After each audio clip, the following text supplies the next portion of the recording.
So may Game 7 pa, hindi masaya si Stephen Curry dahil parang nag-flashback sa kanya yung nangyari mga idol noong 2016. Alam ng lahat yon, ang first 3-1 comeback sa NBA Finals ng team ni LeBron James ng Cleveland. Alam na ng Houston Rockets kung paanong talunin ng Golden State Warriors for their last 2 games mga idol, kung saan nanalo sila. Etong dalawang veterano yung nagdala sa kupunan. Fred VanVleet, former NBA champion lang naman, sa Game 6 nagtala siya ng 29 points, 8 rebounds, 8 assists, and 53% shooting with 6 3-pointers mga idol. Sa Game 4, nagtala siya ng 25 at Game 5, 26 points. Ganyan ka-efficient si Fred VanVleet. Sa kabila ng basurang performance ni Jalen Green, 3 out of 11 sa field with 1 of 6 shooting beyond the arc, nagawan pa rin ng paraan ng Houston na matambakan ng Golden State. Hindi maganda ang naging fourth quarter ni Stephen Curry mga idol. Sa Game 6, 3 points lamang, 1 turnover, 1 of 7 sa field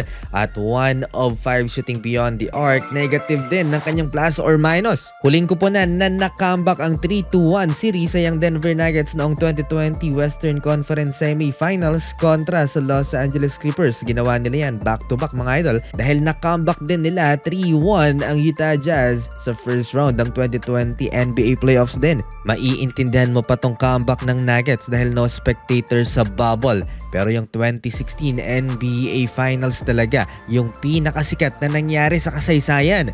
Maulit nga kaya ang bangungot ng nakaraan sa Golden State Warriors?